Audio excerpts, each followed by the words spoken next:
Hi friends, അസാക്സ് വേൾഡിൻ്റെ പുതിയൊരു വീഡിയോയിലേക്ക് എല്ലാവർക്കും സ്വാഗതം. കുറേ നാളായി കേട്ടോ വീഡിയോ ഒക്കെ ചെയ്തിട്ട്, അറിയാമല്ലോ അല്ലേ എല്ലാവർക്കും. കുറച്ചേറെ നാളായി. അപ്പോൾ മഴയൊക്കെ അല്ലേ, മഴ തുടങ്ങിയിട്ട് കുറേ ദിവസമായി. ഇന്നിപ്പോൾ മഴയെല്ലാം ഏകദേശം ഒന്ന് ഒതുങ്ങി, മാനമെല്ലാം തെളിഞ്ഞിട്ടുണ്ട്, അന്തരീക്ഷമൊക്കെ ഒന്ന് തെളിഞ്ഞു വന്നിട്ടുണ്ട്. അപ്പോൾ ഞാൻ കരുതി അങ്ങനെ വെളിയിലിറങ്ങി ഞങ്ങളുടെ ചുറ്റുപാടുള്ള കാഴ്ചകളൊക്കെ നിങ്ങളെ ഒന്ന് കാണിക്കാവുന്നേ.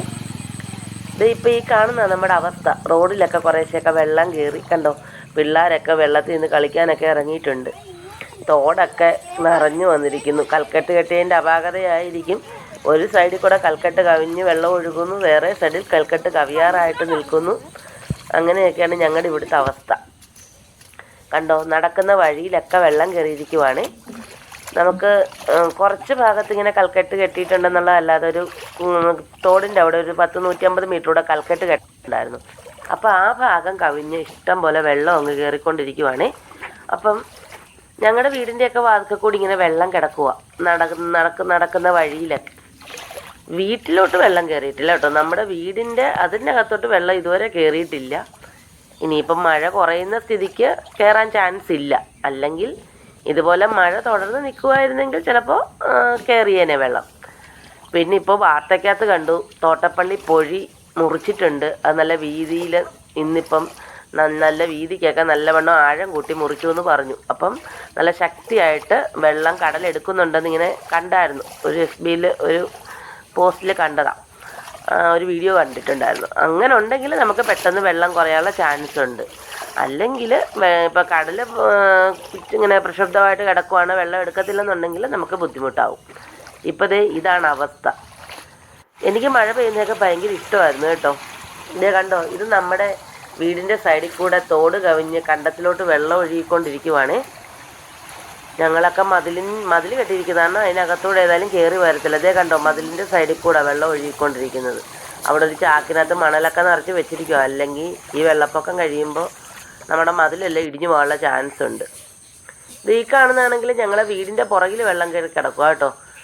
വീടിൻ്റെ പുറകിൽ ഇതിനു മുമ്പുള്ള വീഡിയോയിലൊക്കെ കണ്ടിട്ടുണ്ടായിരിക്കുമല്ലോ. വീടിൻ്റെ പുറകിൽ ഇങ്ങനെ വെള്ളം കയറി താഴ്ന്നു കിടക്കുന്ന സ്ഥലത്തോട്ടൊക്കെ വെള്ളം കയറി കിടക്കുക കേട്ടോ. നമ്മൾ നമ്മുടെ വീടിന് ചുറ്റുമുള്ള സ്ഥലവും നല്ലവണ്ണം ഗ്രാവലിട്ട് ഒരു 4-5 അടി പൊക്കത്തിൽ പൊക്കിയിരിക്കുക. എന്നിട്ട് കല്ല് കെട്ടി തിരിച്ചിരിക്കുന്നതാണ്. നമ്മുടെ വീടിന് ചുറ്റും വെള്ളമില്ല. ഇതേ കണ്ടോ, നിങ്ങൾക്ക് കാഴ്ചയെന്ന് മനസ്സിലാവുമല്ലോ. മതിലൊക്കെ 3/4 ഭാഗത്തോളം മുങ്ങിക്കിടക്കുക താഴ്ച സ്ഥലത്ത്. പറമ്പിലൊക്കെ നമ്മളെല്ലാം നട്ടുപിടിപ്പിച്ചിരിക്കുവാണ്. 18-ലെ വെള്ളപ്പൊക്കത്തിന് ശേഷം എല്ലാം നശിച്ചു പോയിട്ട് വീണ്ടും രണ്ടാമത് മാവും പ്ലാവും തെങ്ങും അതുപോലെ തന്നെ കടപ്ലാവ്, ഫ്രൂട്ട്സിൻ്റെ ചെടികളൊക്കെ വാങ്ങിച്ച് നട്ടുപിടിപ്പിച്ച് വരികയായിരുന്നു കേട്ടോ. ഇപ്പോൾ എല്ലാം നശിച്ചു പോകുന്ന അവസ്ഥയാണ്. എല്ലാം പോക്കായി വെള്ളം ഇറങ്ങി കഴിയുമ്പോഴത്തേക്കും. തോട്ടപ്പള്ളി പൊഴിയിൽ കൂടെ എത്രയും പെട്ടെന്ന് വെള്ളം ഇറങ്ങി പോവുകയാണെങ്കിൽ രക്ഷപ്പെടും, അത്രേ ഉള്ളൂ. എനിക്ക് ഈ നാട്ടിൽ വരുന്നതിന് മുമ്പ് വരെ മഴ ഭയങ്കര ഇഷ്ടമായിരുന്നു. മഴ പെയ്യുന്നത് കാണാനും മഴയത്തിറങ്ങി നടക്കാനും ഒക്കെ വലിയ ഇഷ്ടമായിരുന്നു. പക്ഷേ ഈ കഞ്ഞിപ്പാടം എന്നുള്ള സ്ഥലത്ത് എത്തിയത് പിന്നെയാണ് മഴ കൊണ്ടുള്ള ദുരിതങ്ങൾ മനസ്സിലാവുന്നത്. മഴ കൊണ്ട് എന്തോരം ആൾക്കാർ എത്രയേറെ കഷ്ടപ്പെടുന്നുണ്ടെന്നുള്ളത് ഈ കഞ്ഞിപ്പാടം എന്ന് പറഞ്ഞ ഈ സ്ഥലത്ത് വന്നതിന് ശേഷമാണ് എനിക്ക് മനസ്സിലാകുന്നത്. മഴ ആരോ പറഞ്ഞിട്ടുണ്ട്, മഴ പെയ്യുമ്പം ആഹാരം കഴിക്കാനും കയറിക്കിടക്കാൻ സ്ഥലമുള്ളവനും സേഫായിട്ട് കയറിക്കിടക്കാൻ സ്ഥലമുള്ളവനും ഒരു പ്രശ്നവും ഇല്ല. അവന് ഭയങ്കര സന്തോഷമാണ്, കവിതയാണ്, കഥയാണ് എന്നൊക്കെ പറഞ്ഞിട്ടുണ്ട്.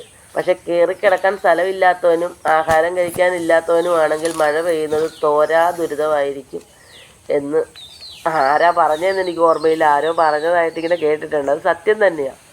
നമുക്കൊക്കെ കയറിക്കിടക്കാൻ സ്ഥലമുണ്ട്, ആഹാരം കഴിക്കാനുണ്ട്, ഒക്കെ ശരിയാണ്. പക്ഷെ വെള്ളം വന്നു കഴിഞ്ഞാൽ ഞങ്ങളൊക്കെ അനുഭവിക്കുന്ന ദുരിതം ഭയങ്കരമാണ്. അത് കാണുമ്പോൾ എനിക്ക് മഴയെ ഒത്തിരി ഇഷ്ടമുള്ളവർ പോലും മഴ പെയ്യരുതേ എന്ന് ആഗ്രഹിച്ചു പോകും. അതാണ് കുട്ടനാടിൻ്റെ അവസ്ഥ. ഞങ്ങൾ അപ്പർ കുട്ടനാടുകാരാണ്. ഇപ്പോൾ കുട്ടനാട്ടിലേക്ക് അവസ്ഥ ഇതിനേക്കാളൊക്കെ വളരെ മോശമാണ്. വീടുകളിലൊക്കെ വെള്ളമൊക്കെ കയറി തുടങ്ങിയെന്നല്ല, വീടുകളിലൊക്കെ വെള്ളം കയറിയിട്ടുണ്ട്, ക്യാമ്പുകളൊക്കെ തുടങ്ങിയിട്ടുണ്ട്, ഒക്കെ ചെയ്തിട്ടുണ്ട്. ഇത് കണ്ടു, ഇത് ഞങ്ങളുടെ മിറ്റത്തിൻ്റെ അവസ്ഥയാണ്. നല്ല ചെറിയ മെറ്റിലൊക്കെ ഇട്ട് വൃത്തിയാക്കിയിട്ടിരുന്ന മിറ്റമാണ്. ഈ മഴ തുടർച്ചയായിട്ട് പെയ്ത് കഴിഞ്ഞപ്പം വെള്ളം ഇങ്ങനെ കെട്ടിക്കിടക്കുന്നു പോകാതെ. ഇവിടെ ഒരു ഓവ് വെച്ചിട്ടുണ്ട്. അതുവഴി ആ വെള്ളം ഒന്ന് ഒഴുകിപ്പോകാൻ വേണ്ടി ഞാൻ ചെറിയൊരു ചാല് വെട്ടി കൊടുത്ത് നോക്കിയതാണ്. കുറേയൊക്കെ വെള്ളം അതുവഴി പോയി. പിന്നെ ഞാൻ അതെല്ലാം കൂടെ അങ്ങ് നിരത്തി, കാരണം മിറ്റമല്ലേ വൃത്തികേടാവുമല്ലോ എന്ന് ഓർത്തിട്ട്. മഴ ഇതുപോലെ തുടർച്ചയായിട്ട് പെയ്യുവാണെങ്കിൽ വീടിൻ്റെ മുറ്റത്തുമൊക്കെ ഇഷ്ടംപോലെ വെള്ളമാകുന്ന ഒരു സ്ഥിതിയാണ് ഉള്ളത്. അപ്പോൾ നിങ്ങളുടെയൊക്കെ അവസ്ഥ എന്തുവാ? എല്ലായിടത്തും വെള്ളമൊക്കെ ഉണ്ടോ? ഈ തോടിൻ്റെ ആറിൻ്റെയൊക്കെ തീരത്ത് താമസിക്കുന്നവരാണെങ്കിൽ വെള്ളമൊക്കെ കാണുമല്ലേ? യാത്രയൊക്കെ ദുരിതത്തിലായിരിക്കും. കുറേ ജില്ലകൾക്കൊക്കെ ജില്ലാ കളക്ടർമാരൊക്കെ അവധിയൊക്കെ കൊടുത്തിട്ടുണ്ടായിരുന്നല്ലോ. ഞങ്ങൾക്ക് ആലപ്പുഴക്കാർക്ക് ഞങ്ങളുടെ കളക്ടർ അവധി തന്നതേ ഇല്ല കേട്ടോ. മോള് പ്രൊഫഷണൽ കോളേജിൽ പഠിക്കുക, ദിവസവും രാവിലെ മഴയത്ത് പോകേണ്ടി വന്നു. അതൊക്കെ കാണുമ്പോൾ മഴ പെയ്യുന്നത് ഒരു തരത്തിൽ ദുരിതം തന്നെയാണെന്ന് തോന്നും. പിന്നെ വലിയ കഷ്ടനഷ്ടങ്ങളൊന്നും ഇല്ലാതെ ഈ മഴ ഏതായാലും അവസാനിച്ചു എന്നാണ് തോന്നുന്നത്. ഇന്നിപ്പോൾ ഉച്ച കഴിഞ്ഞപ്പം മുതൽ മഴ ഒരുവിധം ഒന്ന് തോർന്ന് നിൽക്കുക. ഇനിയിപ്പോൾ ഒന്ന് തോർന്ന് ഈ വെള്ളമെല്ലാം ഒന്ന് പോയതിന് ശേഷം നമ്മുടെ കാലവർഷം തുടങ്ങിയാൽ മതി എന്നുള്ളതാണ് ആഗ്രഹം. അപ്പോൾ നമ്മുടെ കൂട്ടുകാരെല്ലാവരും സേഫായിട്ടിരിക്കുന്നു എന്ന് വിചാരിക്കുന്നു. മഴക്കാലമല്ലേ, നല്ല കട്ടൻ ചായയും പരിപ്പുവടയും അതുപോലെ തന്നെ കപ്പലണ്ടി വറുത്തതും ഒക്കെ കഴിച്ച് നല്ല ചൂട് ചോറും നല്ല കറികളും ഒക്കെ ഉണ്ടാക്കി കഴിച്ച് എല്ലാവരും സേഫായിട്ടിരിക്കണം. എല്ലാവരും എന്ന് വെച്ചാൽ കൊച്ചുകുട്ടികളാണേലും വലിയവരാണേലും ഒക്കെ സർക്കാർ തരുന്ന മുന്നറിയിപ്പുകളൊക്കെ ശ്രദ്ധിച്ച് ഒഴുക്ക് വെള്ളത്തിലൊന്നും ഇറങ്ങാതെ അപകട മുന്നറിയിപ്പുകളൊക്കെ ശ്രദ്ധിച്ച് വേണം വെള്ളത്തിലിറങ്ങാനും. അതുപോലെ തന്നെ പുറത്തോട്ടിറങ്ങുമ്പോൾ ലൈൻ കമ്പിയൊക്കെ പൊട്ടി വീണിട്ടുണ്ടോ എന്നൊക്കെ ശ്രദ്ധിച്ച്, അതിപ്പോഴല്ല ഇനിയാണേലും ഇനി അടുത്ത മഴയ്ക്കാണേലും അതെല്ലാം ശ്രദ്ധിച്ചൊക്കെ വേണം നമ്മൾ മഴക്കാലത്തിറങ്ങി നടക്കാനായിട്ട്. അപ്പോൾ ഞങ്ങളുടെ ചുറ്റുപാടിലുള്ള കാഴ്ചകളാണിപ്പോൾ നിങ്ങളെ കാണിക്കുന്നത്. കറണ്ടൊക്കെ വന്നും പോയും ഒക്കെ ഇരിക്കുമായിരുന്നു. വലിയ ഇൻവെർട്ടറുള്ള കാരണം വലിയ ബുദ്ധിമുട്ടുണ്ടായില്ലെങ്കിലും ഒരു രാത്രി മുഴുവൻ ഞങ്ങൾക്ക് കറണ്ട് ഇല്ലാതെ വന്നു. പിന്നെ മഴക്കാലം ആകുമ്പോൾ പണ്ട് അനുഭവിച്ചിരുന്ന കഷ്ടപ്പാടുകളൊക്കെ വെച്ച് നോക്കുമ്പോൾ ഇപ്പം ഇതൊന്നും വലിയ കാര്യമല്ല.